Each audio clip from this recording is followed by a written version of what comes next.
Negara G20 sepakat menuntut Rusia untuk mundur dari Ukraina tanpa syarat. Kesepakatan itu tertuang dalam poin deklarasi pemimpin negara G20.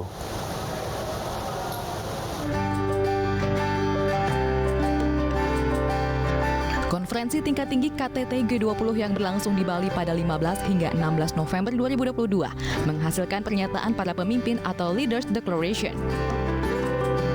Salah satu poin dalam deklarasi negara G20 yaitu menuntut penarikan penuh dan tanpa syarat militer Rusia dari Ukraina. Presiden Joko Widodo membacakan poin deklarasi pemimpin G20 dan menegaskan perang memperberat ekonomi global. Dan akhirnya para pemimpin G20 menyepakati isi deklarasi, yaitu condemnation perang di Ukraina karena telah melanggar batas. Terkait sikap para pemimpin G20 soal invasi Rusia ke Ukraina, Presiden Joko Widodo mengatakan sempat terjadi perdebatan antara pemimpin negara sebelum tercapai kesepakatan. Dan untuk membahasnya lebih jauh, kita sudah bergabung dengan pengamat hubungan internasional Universitas Padjadjaran, Pak Teguh Reza Shah. Pak Reza, selamat malam Pak, apa kabar? Kabar baik, salam dari Kamboja, selamat malam. Oke, dari Kamboja langsung. Pak Reza, kita lihat deklarasinya sudah disepakati oleh pemimpin G20 dan salah satu yang mencuri perhatian adalah meminta Rusia untuk menarik pasukan dari Ukraina. Meskipun ini belum satu suara ya, tapi mayoritas negara-negara G20 sudah mengatakan demikian. Apa ini artinya, Pak Reza? Pertama, saya harus menyatakan salut kepada pemerintah Indonesia yang berhasil menyusun suatu kesepakatan. Terus terang ini tidak mudah. Kalau kata kunci digunakan adalah declaration, itu mengingatkan saya pada ASEAN. Kita mendirikan ASEAN ini tahun 1967, bulan Agustus dengan kata kunci declaration. Ini termasuk keberhasilan karena ini jalan tengah ini. Karena kita mengatakan banyak anggota mengutuk. Kita kan tidak mengatakan seluruh anggota mengutuk. Kita nggak menyatakan semua bahwa kecuali kata yang kita gunakan itu masih diplomatis tapi tegas. Inilah kehebatan Indonesia dalam merangkai, dalam mempersatukan berbagai ide yang berseberangan. Tapi ya, menggunakan kata kunci mengutuk keras itu sudah keras. Dan kata kunci yang digunakan lagi adalah ilegal, tidak dapat dibenarkan. Ini juga sudah keras.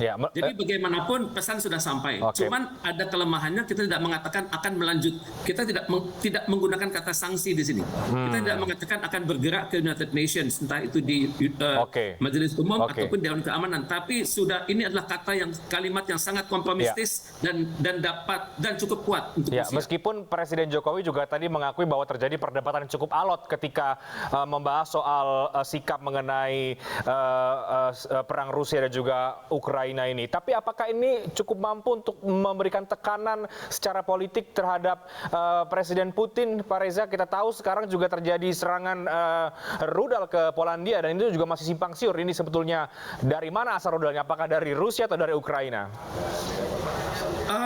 Saya pikir ini akan jadi referensi ya, bahwa KTT G20 ini menghasilkan suatu resolusi yang mengutuk, itu satu.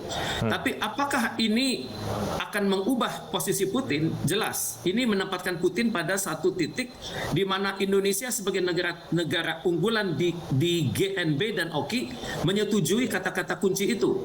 Dan untuk itu, kalau ini ditingkatkan sekali lagi ke level PBB, entah itu namanya resolusi di Majelis Umum ataupun di Dewan Keamanan, itu akan menempatkan Rusia pada posisi yang sangat sulit.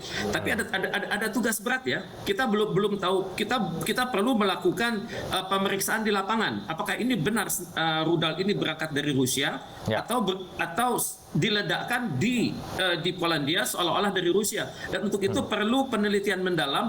Dalam hal ini Sekjen PBB harus menggunakan hak yang dimilikinya untuk menciptakan untuk menunjuk seorang staf PBB untuk berada di lapangan. Dan dari situ staf itu hanya berhubungan dengan Sekjen PBB saja. Dan kalau bisa ini dilakukan bagus. Dan untuk itu saya menyarankan negara-negara besar ini membagikan informasi dari satelit mata-mata mereka. sehingga Oke. ketahuan dari mana serangan tersebut. Baik, Pak Reza tahan dulu. Kita akan ke Bali untuk bergabung dengan rekan kami, ada Nadia Valeri di sana. Nadia, setelah ada penutupan resmi KTT G20, apa saja kemudian yang dihasilkan dari KTT selama beberapa hari terakhir ini?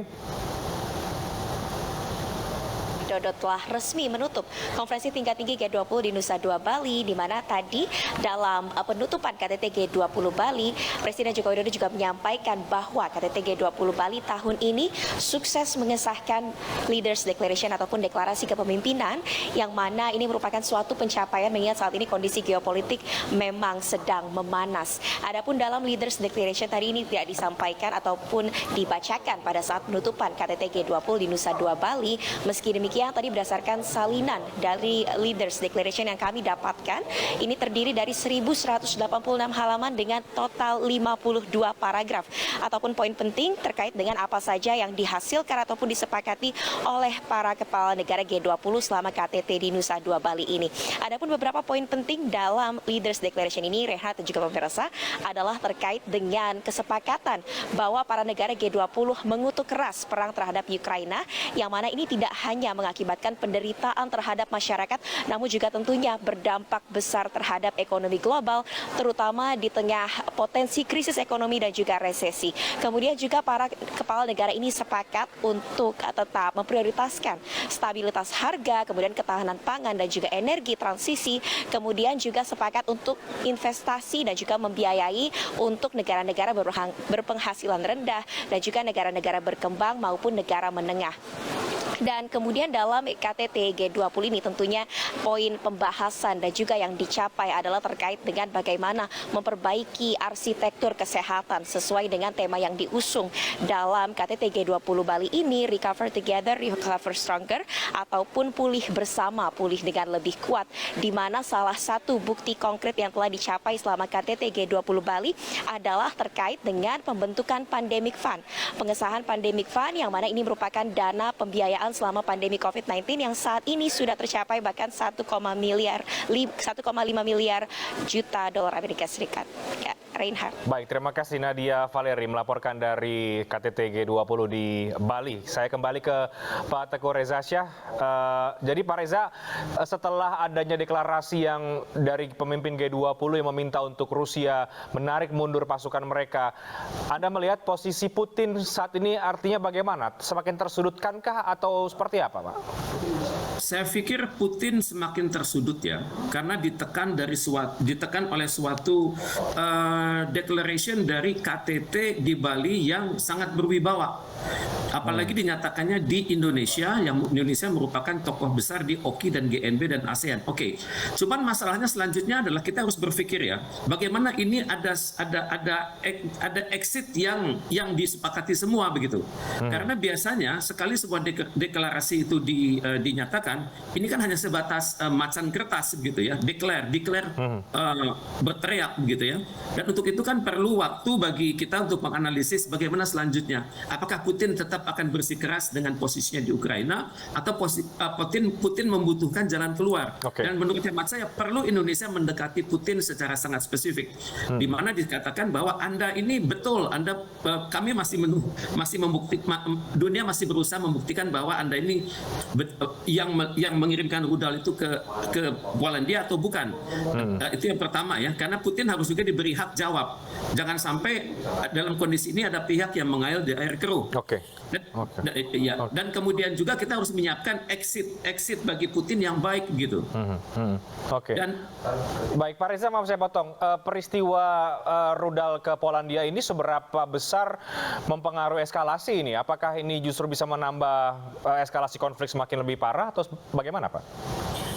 Berpunya potensi sangat dahsyat ini, karena Polandia kan anggota NATO, North Atlantic Treaty Organization, dan dalam perjanjian mereka di perjanjian NATO itu pasal 5 itu mengatakan bahwa serangan terhadap salah satu anggota NATO dapat ditafsirkan sebagai serangan terhadap seluruh anggota NATO, dan karena itu mereka semua akan bergerak sesuai dengan proses konstitusional yang ada di dalam negeri masing-masing.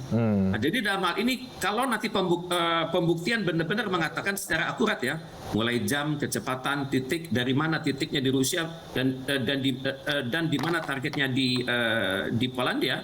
Kalau dunia bisa buktikan itu dan dibenarkan oleh statement Sekjen PBB, maka potensi perang itu ada. Makanya sebelum negara-negara NATO ini mengasah perang untuk melawan Rusia, maka hemat saya perlu ada langkah-langkah penanganan. Misalnya Indonesia dapat saja bergerak di Majelis Umum, menggalang solidaritas semua negara di dunia untuk mencegah meluasnya konflik ini. Dan pada saat yang sama juga kita jangan mengancam Putin lebih lanjut, karena Putin sudah sangat terpuruk dan orang yang sedang terpuruk ini akan repot kalau merasa dirinya harus membuktikan diri. Nah, kita tidak perlu mengatakan akan ada sanksi selanjutnya, akan ada kami beri Anda waktu sekian lama bergerak, kemudian akan ada perlu tim pengamat dari NATO.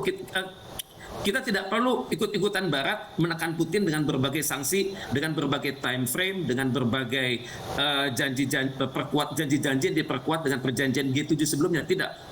Dalam hal ini kita membuktikan diri sebagai negara non-aligned yang netral tapi penuh inisiatif. Dalam hal ini kita menafsirkan ulang bebas aktif menjadi bebas plus aktif plus kreatif. Oke. Tapi secara umum Anda sekali lagi melihat artinya Indonesia punya peran lagi, bisa melakukan pendekatan lagi, apalagi dengan modal kesuksesan G20 dan juga deklarasi yang berhasil dicapai ya Pak Reza. Singkat saja Pak. Ya, Putin sendiri yang mengatakan bahwa, bukan Putin, Joe Biden sendiri yang mengatakan dengan kata kunci, you did a tremendous job. Anda melakukan suatu pekerjaan yang luar biasa, proud menjadi partner Anda, dan untuk itu melibatkan Indonesia dalam berbagai program kerjasama dengan negara lain. Dan ini dan kelihatan juga dari body language, betapa Biden dengan Pak Jokowi itu sudah ada suatu chemistry itu. Ya. Ada banyak momen keakraban ya. Baik, terima kasih Pak Teguh Reza Syah sudah berbagi perspektif kepada kami terkait dengan puncak dari G20 yang sudah berakhir dan sudah menghasilkan deklarasi antara pemimpin negara G20. Kami harus jeda, kita akan segera kembali dengan informasi Wali Kota Madiun mendapatkan anugerah Excellent Public Service Digitalization Initiative dalam acara Indonesia Awards 2022. Jangan kemana-mana.